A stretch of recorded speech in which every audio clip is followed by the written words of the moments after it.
Around 6 months is the perfect time to start introducing your baby to solids. Their digestive system has matured enough and milk no longer gives them all the nutrients they need. Up until 8 to 9 months of age, milk's still the most important part of your baby's diet, so you always give the milk feed, say the breast feed or a bottle, and then the food. Crystal has her work cut out for her.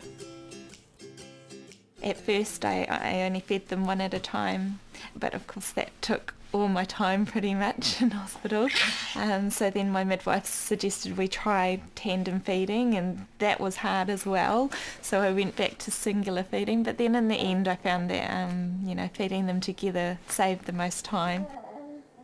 So I set myself a goal of 3 months. I wanted to be quite realistic because I knew it was going to be challenging. And then we got to 3 months quite easily, and then I thought, okay, well I can do this to 6 months at least. So that was my next goal, and yeah, I can definitely make it to 12 months, I think. You'll know when your baby's ready for solids because they will start to watch you eat with great curiosity and watch the food going up to your mouth, and they may even start making some chewing movements while they're watching. They can sit up and support their head well. If your baby's not ready for solids yet, they'll still have the tongue extrusion reflex, whereby when you put the spoon on their lips, they'll push the spoon off with their tongue or push the food back out of their mouth. If they're ready, they'll actually open their mouth and draw the food off the spoon and swallow it.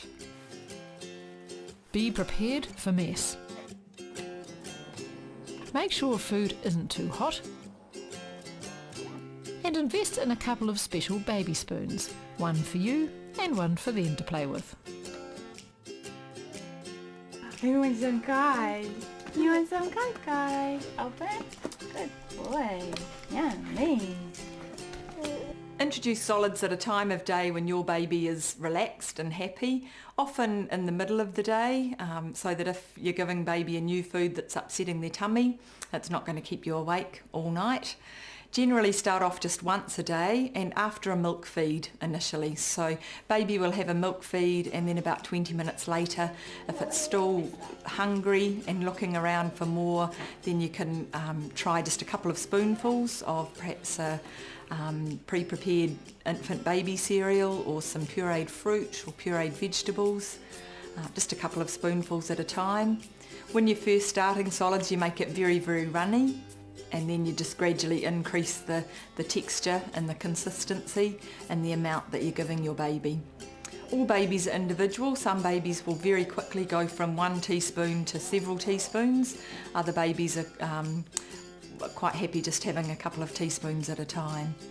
The boys are part Māori, just like us, and I do know that kumara has special spiritual significance in Māori culture, so it's a big part of their diet as well. And how to get vitamin D? Well, the main source is the sun. We really like going for walks. They love going for a walk and stuff like that, and they like the swings. Go down to the park and push them on the swing, and they really love the swing. Every time they come back, there's sort of play with them and they laugh at you, and yeah, it's really exciting. It's really cool. The amount of sun exposure recommended for a child will depend on factors including the time of year, time of day and skin type. Vitamin D helps grow healthy bones. Raising children's here to support you, but there's much to learn as a parent, so make sure you seek further advice and help. A good start is a social service agency, an early childhood education provider, or a health professional. This is made by Raising Children Media.